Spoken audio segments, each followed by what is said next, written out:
Hi everyone, welcome back to my channel. आज मैं explain करूंगी एब्सोल्यूट बॉयफ्रेंड का episode number 11 and 12। So let's get into the story of the series. Gyo और दा के घर वापस आ जाते हैं। दा खुश थी कि ग्यो वापस आ गया था।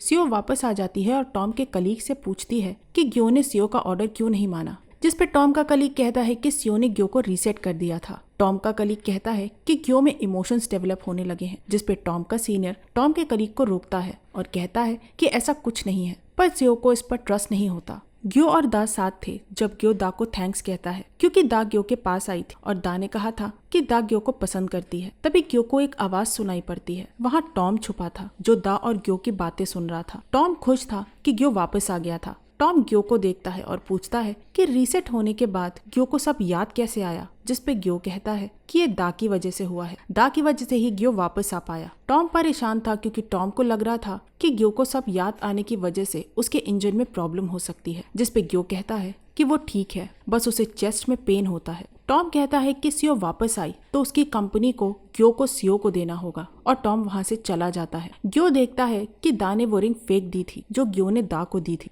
जिस पे दा कहती है कि वो दुखी थी क्योंकि ग्यो सियो के साथ चला गया था। ग्यो वो रिंग दा को पहना देता है। दा ग्यो से पूछती है कि ग्यो कब तक दा के साथ रह सकता है, पर दा ग्यो से माफी मांगती है क्योंकि दा ग्यो के साथ रहना चाहती है, पर वो ग्यो को प्रोटेक्ट नहीं कर पाई, जिस पे ग्यो दा को दुखी ना होने को कहता है क्योंकि ग्यो भी दा के साथ रहना चाहता था। टॉम अपने सीनियर के पास आ जाता है और बताता है कि ग्यो अब रोबोट नहीं रहा क्योंकि ग्यो की बॉडी अपना ही मैकेनिज्म बना रही है और अब टॉम और उसके सीनियर ग्यो को कंट्रोल नहीं कर पाएंगे। टॉम का सीनियर कहता है कि सियो को ये पसंद नहीं आएगा, जिस पे टॉम कहता है इसलिए उन्हें ग्यो को सियो को नहीं देना चाहिए। टॉम अपने सीनियर से ग्यो का डाटा हेड ऑफिस भिजवाने को कहता है, जिससे उन्हें पता चल सके कि क्यों उन्हें ग्यो को सियो के पास नहीं भेजना चाहिए। सियो दा के घर आ जाती है और ग्यो को साथ चलने को कहती है, जिस पे दा ग्यो को सियो के साथ नहीं जाने देती। सियो दा से कहती है कि वो एक रोबोट से कैसे प्यार कर सकती है। दा सियो से ग्यो के लिए ऐसा ना कहने को कहती है। सियो अपने एक आदमी से ग्यो को ले जाने को कहती है, पर ग्यो उस आदमी को मारता है।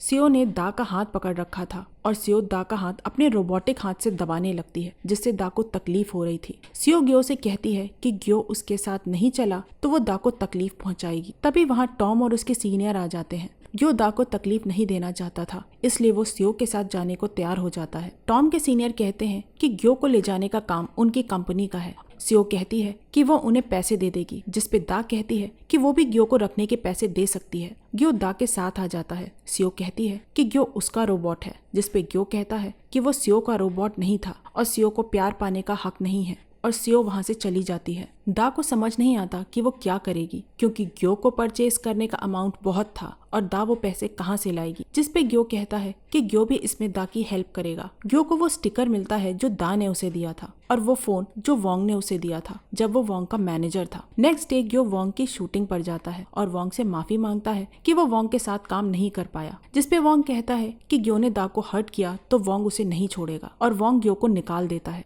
ग्यो परेशान था कि अब वो दा की हेल्प करने के लिए पैसे कहाँ से लाएगा। तभी वो किसी की बात सुन लेता है जो था उनका डायरेक्टर, जो बताता है कि वोंग का स्टंटमैन नहीं आया था। टॉम दा के घर आता है वो कॉन्ट्रैक्ट लेके, जिससे वो ग्यो को परचेज करने वाली थी। टॉम बताता है कि उसकी कंपनी ने दा को 91% डिस्काउंट दिया है, पर अभी भी ग्यो का अमाउंट बहुत था। टॉम दा को बताता है कि वो ग्यो को परचेज कर सकती है, पर दा को उसके और ग्यो का इमोशनल डाटा टॉम की कंपनी के साथ शेयर करना होगा और दा किसी को पता नहीं चलने देगी कि ग्यो एक रोबोट है, तो टॉम की कंपनी ग्यो को ले जाएगी। दा अपने और ग्यो के डाटा को शेयर करने को लेकर परेशान थी, पर टॉम कहता है कि दा ने ग्यो को नहीं लिया तो सियो ग्यो को ले लेगी और दा उस कॉन्ट्रैक्ट पर अपना थंब प्रिंट लगा देती है। सियो टॉम के सीनियर से इस बारे में पूछती है, जिस पे टॉम के सीनियर कहते हैं कि दा ने ग्यो को परचेज कर लिया है। टॉम के सीनियर कहते हैं कि ग्यो एक अलग रोबोट है, वो खुद को कंट्रोल कर सकता है और सियो ग्यो को बचाने में नाकाम रही और लोगों को पता चल गया था कि ग्यो एक रोबोट है, जिससे टॉम के सीनियर की कंपनी ने माना कि सियो ने कॉन्ट्रैक्ट तोड़ा है क्योंकि सियो ग्यो को बचाने में नाकाम रही और ग्यो ने अपनी पावर से सियो की गाड़ी को कंट्रोल करने की कोशिश की थी। सियो अपनी एम्प्लॉय से टॉम के सीनियर की कंपनी के हेड ऑफिस से बात करने को कहती है और कहती है कि सियो को नया रोबोट चाहिए। दा के टीममेट दा के पास आते हैं,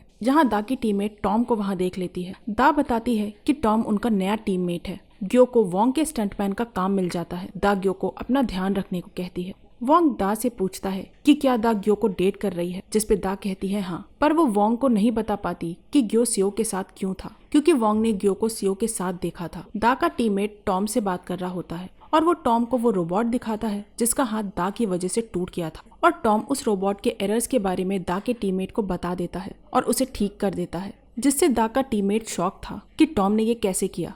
टॉम दा की टीममेट की भी हेल्प करने को कहता है, पर टॉम के हाथ में तकलीफ होती है जिससे दा के टीममेट के कपड़े खराब हो जाते हैं। वोंग का सीन स्टार्ट होता है और वोंग को ग्यो के साथ लड़ना था। वोंग अग्रेसिव हो जाता है और इससे ग्यो को चोट लग जाती है। डायरेक्टर कहता है कि वोंग ने अच्छा किया, पर वोंग को समझ नहीं आता कि ग्यो की बॉडी से खून क्यों नहीं निकला। दा वोंग के मैनेजर से मिलती है। वोंग के मैनेजर दा से पूछती है कि क्या वो ग्यो को डेट कर रही है, जिसपे दा कहती है हाँ। ग्यो टॉम को बताता है कि दा ग्यो की ओनर है और ग्यो इससे खुश था, पर टॉम ग्यो से सबके सामने दा से दूर रहने को कहता है और स्टंटमैन की जॉब छोड़ने को कहता है, क्योंकि किसी को ग्यो के बारे में पता चल गया तो टॉम की कंपनी ग्यो को वापस ले जाएगी। और ये वोंग सुन लेता है। वोंग की मैनेजर दा को बताती है कि वोंग ने दा के बारे में सबको इसलिए नहीं बताया क्योंकि वोंग के प्रोड्यूसर ने उसे वो बॉक्सेस भेजे थे। तभी कोई दा के मेकअप लोशन में कुछ मिला देता है। दा किसी को अपने मेकअप रूम से बाहर जाता देख लेती है, पर तभी दा को डायरेक्टर बुला लेता है। दा वोंग से पूछती है कि वोंग ने दा को प्रोड्यूसर के बारे में क्यों नहीं बताया, और दा वोंग से अपने बिहेवियर के लिए माफी मांगती है। वोंग दा से कहता है कि वो दा के लिए कुछ भी कर सकता है। दा वोंग का मेकअप करती है और चली जाती है। तभी वोंग की मैनेजर दा को वापस बुलाती है क्योंकि दा के मेकअप से वोंग को तकलीफ हो रही थी। वोंग को हॉस्पिटल ले जाया जाता है। वोंग की मैनेजर सबको बताती है कि वोंग को मेकअप से एलर्जी हुई थी और वोंग ठीक होने तक शूटिंग नहीं कर सकता।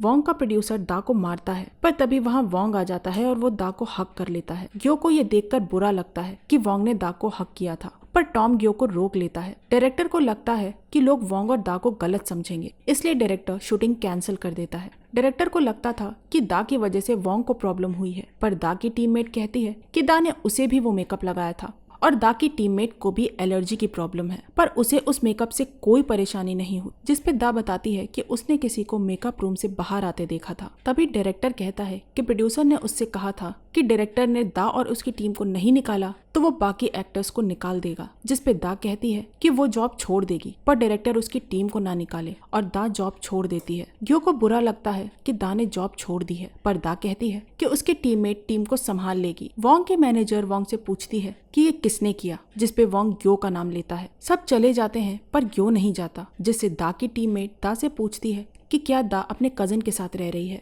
जिसपे दा बताती है कि ग्यो उसका बॉयफ्रेंड है। टॉम ग्यो से कहता है कि इससे सबको पता चल सकता है कि ग्यो एक रोबोट है, इसलिए ग्यो कहीं अकेले काम ना करे। दा ग्यो से माफी मांगती है कि दा ने सबको बता दिया था कि ग्यो उसका बॉयफ्रेंड है, जिसपे ग्यो कहता है कि वो खुश है, पर दा उदास थी। ग्यो उससे पूछता है कि दा उदास क्यों है, जिसपे दा रोने लगती है और कहती है कि उसने अपने डैड की रेपुटेशन खराब कर दी, क्योंकि दा को लग रहा था कि दा की वजह से वोंग को एलर्जी हुई है। टॉम के सीनियर टॉम से कहते हैं कि वो टॉम को जॉब वापस दे देंगे, पर टॉम को दा और ग्यो पर नजर रखनी होगी और ग्यो के बारे में उन्हें सारी इन्फो देनी होगी, जिसपे टॉम मान जाता है। पर टॉम को लग रहा था कि ग्यो के सिस्टम में परेशानी हो सकती है, जिसपे टॉम के सीनियर कहते हैं कि ऐसा हुआ नहीं है और टॉम वहां से चला जाता है। टॉम के सीनियर के पास एक नया रोबोट आता है जो किसी कस्टमर ने ऑर्डर किया था, पर उस पर कस्टमर का नाम नहीं लिखा था। वोंग ठीक होने के बाद फुटेज देख रहा होता है जिससे उसे पता चल सके कि दा के मेकअप में एलर्जी वाला पाउडर किसने मिलाया था, पर वोंग को एक परछाई नजर आती है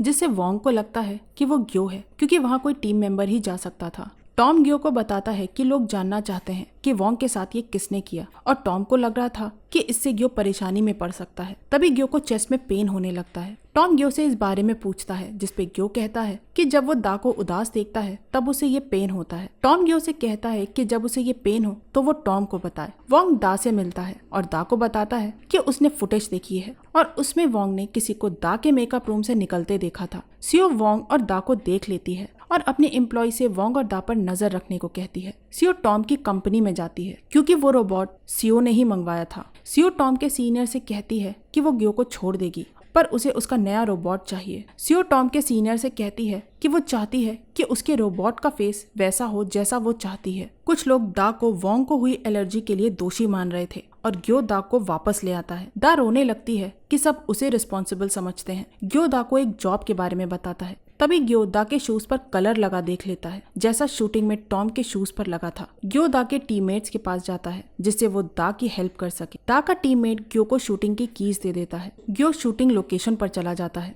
वहाँ वोंग भी आया था क्योंकि वोंग भी इसका पता लगाना चाहता था। वोंग इस बारे में ग्यो से पूछता है, पर ग्यो वोंग को उन शूज के प्रिंट्स दिखाता है जिसपे कलर लगा था। वो वोंग और ग्यो के शूज का साइज नहीं था। ग्यो कहता है कि उसे शूटिंग पर आने वाले हर इंसान के शूज को चेक करना होगा, जिसपे वोंग मान जाता है। नेक्स्ट डे शूटिंग पर वोंग सबसे माफी मांगता है कि उसकी वजह से शूट कैंसिल हुआ था और वोंग सबके लिए वो शूज लाया था जिसके प्रिंट उसने और ग्यो ने देखे थे। शूटिंग के एक आदमी के शू साइज से वो साइज मैच हो जाता है। वोंग उससे पूछता है कि क्या उसने दा के मेकअप के साथ कुछ किया था, जिसपे वो आदमी कहता है कि उसे ऐसा करने के लिए किसी ने पैसे दिए थे। वोंग उससे उस पैसे देने वाले आदमी के बारे में पूछता है। तभी वहाँ दा आ जाती है। दा बताती है कि कोई वोंग को नुकसान पहुंचाना चाहता है, इसीलिए वो वापस आई है जिससे वो उसे पकड़ सके जो वोंग को नुकसान पहुंचाना चाहता है। तभी वोंग उस आदमी को ले आता है। उस आदमी को देखकर वोंग का प्रोड्यूसर परेशान हो जाता है। वोंग अपने प्रोड्यूसर से दा से माफी मांगने को कहता है और प्रोड्यूसर दा से माफी मांग लेता है, पर दा को अपनी जॉब वापस चाहिए थी। वोंग की मैनेजर प्रोड्यूसर से पूछती है कि क्या ये उसने किया है,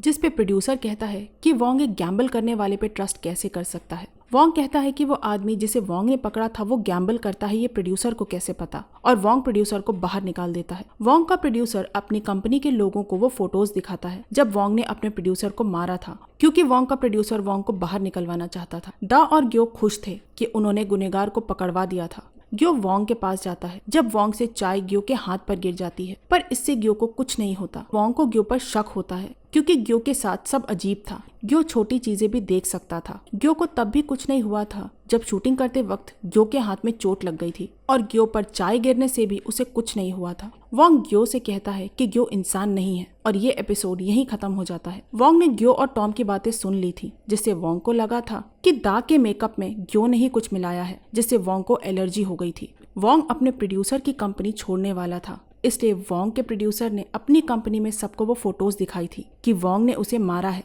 क्योंकि वोंग की कंपनी छोड़ने की बात सुनकर कई इन्वेस्टर्स वोंग के प्रोड्यूसर के साथ काम नहीं करना चाहते थे और इससे सारा इल्जाम वोंग पर आ जाता। तो ये था मेरा एक्सप्लेनेशन एब्सोल्यूट बॉयफ्रेंड के एपिसोड नंबर 11 एंड 12 को लेकर। आई होप आप लोगों को मेरा एक्सप्लेनेशन पसंद आया होगा। आप लोगों को एक्सप्लेनेशन कैसा लगा प्लीज मुझे कमेंट सेक्शन में जरूर बताइएगा। तो मैं मिलती हूँ आपसे अगले वीडियो में, तब तक के लिए अपना ख्याल रखिए, एंजॉय करिए एंड बोरा है।